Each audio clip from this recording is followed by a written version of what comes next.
Hi, my name is Nabila Ahmad, and my research topic for the Social Studies specialization with Dr. Broom is the effect of escape rooms on students' content knowledge of maps and globes in a kindergarten classroom.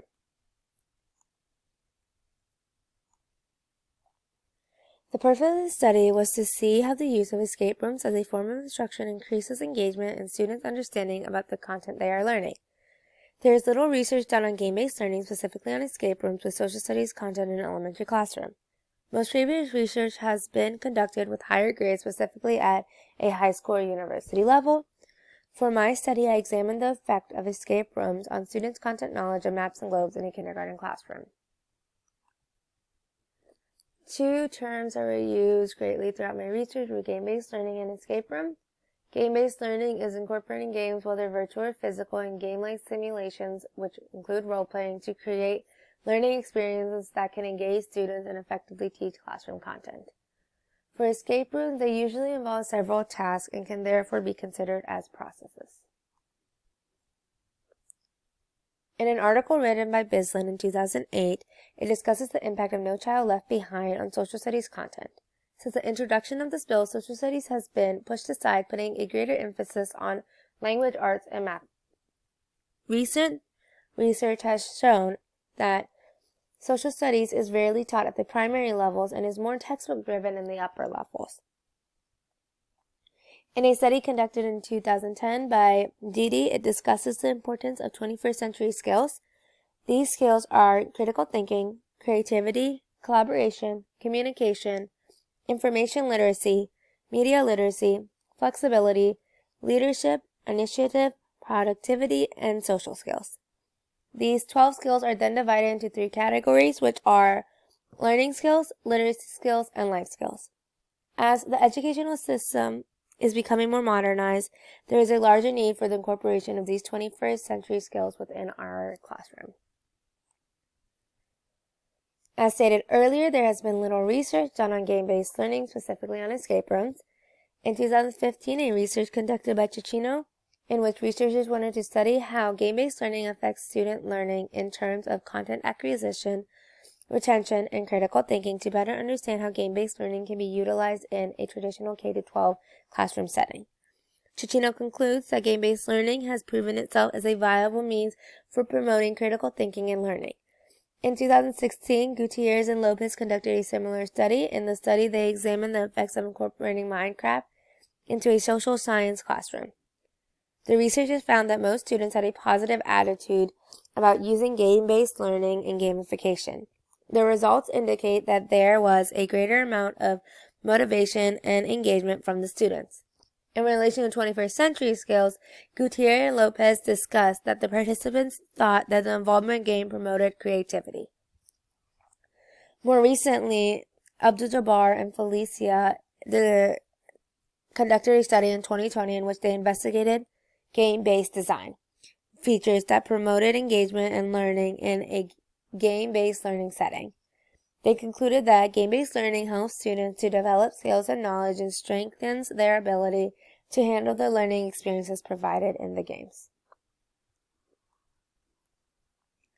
My research question was, how do escape rooms impact students' content knowledge in a Virginia kindergarten classroom? The study took place at an elementary school in Central Virginia. The school is located between Washington, D.C. and Richmond, Virginia. The study consisted of a kindergarten classroom with a total of 13 students, 11 boys and 2 girls, all ranging in abilities and ethnicities. The study was an action research and data was collected in 3 various forms.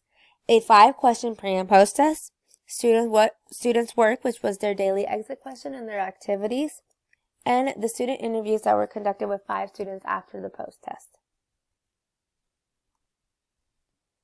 The SOL for this unit was SOL K.5, the Social Studies SOL, which stated that students will use simple maps and globes to develop awareness that a map is a drawing of a place to show where things are located and that a globe is a round model of the earth. Students should be able to describe places, referencing historical events, stories, and real-life situations, and students should be able to locate water and land features on a map or a globe. These are just 2 sample questions from my pre and post test. One question had the students circle the picture of the globe, and then the other had the students color the land green and the water blue on a blank globe. This is my 6-day unit chart. On day 1 and day 6, we had the pre and post test. Day 2, 3, 4, and 5 were the day we did the unit and also did our escape room activity. For example, on day 2, we started off the unit by watching a video which was discussing the difference between maps and globes. As a whole class, we completed 2 worksheets which were labeling a map and labeling a globe. And then for their exit questions, students got 2 pictures, one of a map and one of the globe, and they had to identify which picture below was the map. Then we did our escape room challenge. Once every student answered this exit question correctly on their own, the escape room challenge was that Mickey Mouse is in our classroom and he's all alone and all of his friends are somewhere in our classroom. And then each day we had the students find one friend. So on day 2, for example, we found Goofy. Day 3, we found Donald Duck. Day 4, we found Chip and Dale. And then day 5, we found Minnie Mouse.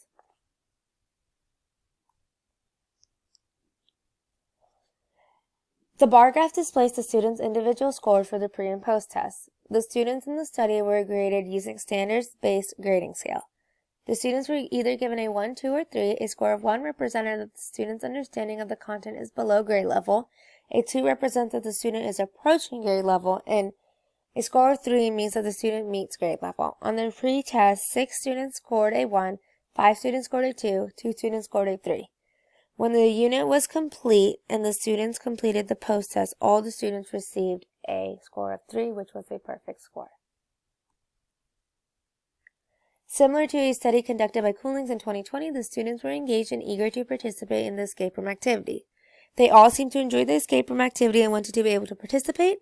When interviewing students, question number 5 was, did helping Mickey Mouse motivate you to learn about maps and globes? If so, why? If not, why? 2 students had a similar answer stating, yes, because I knew that to help Mickey, I needed to do the question at the end all by myself, so I listened more to make sure I could help Mickey find his friends. There was an increase in students' content knowledge on maps and globes. As a whole class, the students' assessment scores increased. All the students' post-test scores were a 3, which was a perfect score. The students were interviewed explained that because they had to help Mickey, they wanted to learn more about maps and globes. As stated previously, 21st century skills are the skills needed in order to succeed in today's world. Throughout the 2-week unit, the students were using these skills while participating in the escape room activity and also learning about maps and globes. Each day's formative assessment activity encouraged students to use these skills while doing the escape room activity. It was crucial that the students work together and use their cooperation skills. There were 5 students who were interviewed at the end of the unit. One was the student who received the perfect score, and I wanted to see if the escape room activity motivated him to continue to want to be engaged. The others were the students who went from a 1 to a 3, and I just wanted to see how their content knowledge increased, but also I wanted to see if the escape room had an impact on their content knowledge increase. These are 2 examples of students' work during the interview. One of the questions required the student to apply their knowledge and have them create a classroom map, something that we did as a whole class a week previously.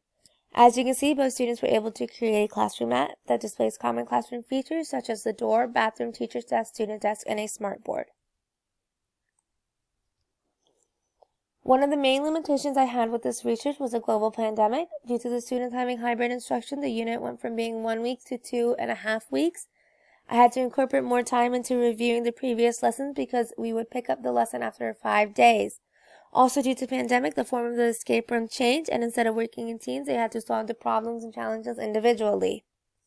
For future instruction, I would suggest that a similar study be conducted in the other 3 content areas, which include math, language arts, and science, and to have a similar study conducted at a secondary level, specifically in middle school or high school.